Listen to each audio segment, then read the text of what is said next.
एक नगर में 4 मित्र रहते थे। उनमें से 3 बड़े ज्ञानी थे किंतु बुद्धि रहित थे। चौथा ज्ञानी नहीं था किंतु बुद्धिमान था। उसे लोक व्यवहार का ज्ञान ज्यादा था।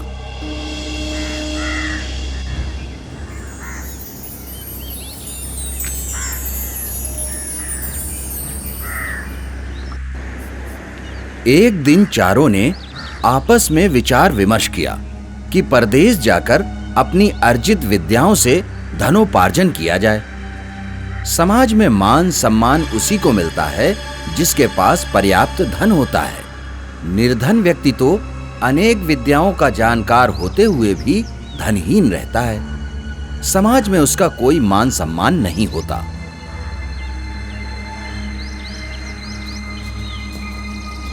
यही विचार करके चारों विदेश यात्रा पर निकल पड़े।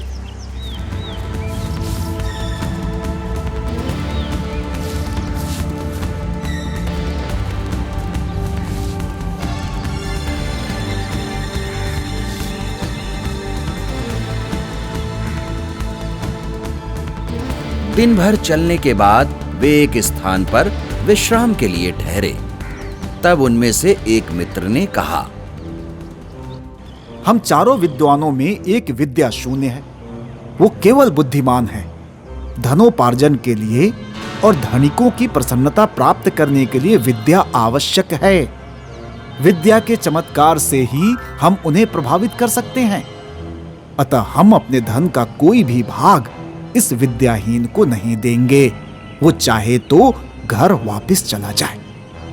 बात तो उचित है। ये बात उचित नहीं है। बचपन से ही हम एक दूसरे के सुख दुख के सहभागी रहे हैं। हम जो भी धन कमाएंगे उसमें इसका हिस्सा रहेगा। अपने पराये की गणना छोटे दिल वालों का काम है। उदार चरित्र व्यक्तियों के लिए सारा संसार ही अपना कुटुंब होता है। हमें उदारता दिखलानी चाहिए। तीसरे ज्ञानी की बात मानकर चारों आगे चल पड़े।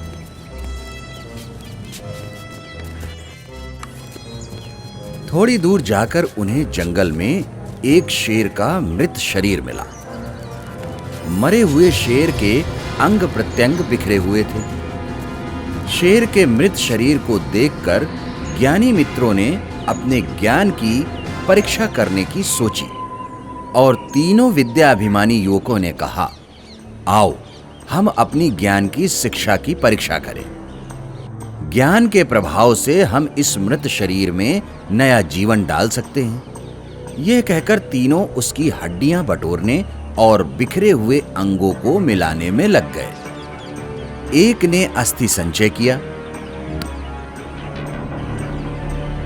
दूसरे ने चर्म मांस रुधिर संयुक्त किया, तीसरे ने प्राणों के संचार की प्रक्रिया शुरू की। इतने में ज्ञान शिक्षा से रहित किंतु बुद्धिमान मित्र उन्हें सावधान करते हुए कहा, जरा ठहरो। अरे तुम लोग अपनी विद्या के प्रभाव से शेर को जीवित तो कर रहे हो, पर जीवित होते ही तुम्हें मार कर खा जाएगा। ज्ञानी मित्रों ने उसकी बात को अनसुना कर दिया और अपने काम में लगे रहे।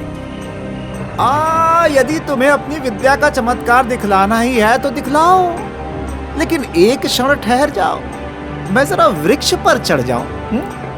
ये बोलकर वो वृक्ष पर चढ़ गया। तीसरे ने जैसे ही अपनी विद्या से शेर के शरीर में प्राण फूंके, शेर उठ खड़ा हुआ। फिर जैसे ही उसकी नजर उन तीनों पर पड़ी, उसने उन्हें दबोच लिया।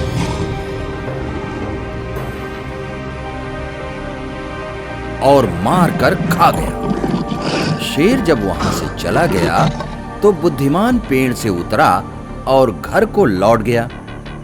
उसको अपने तीनों मित्र के मरने का बड़ा दुख था, किंतु वो कर भी क्या सकता था। शिक्षा बुद्धि ज्ञान से बड़ी होती है। हमारे YouTube चैनल को अभी सब्सक्राइब करें। नए वीडियोस देखने के लिए बेल आइकॉन बटन दबाएं। आप हमारे वीडियोस पर अपना कमेंट जरूर दें। वीडियो को लाइक करें और अपने मित्रों से शेयर जरूर करें।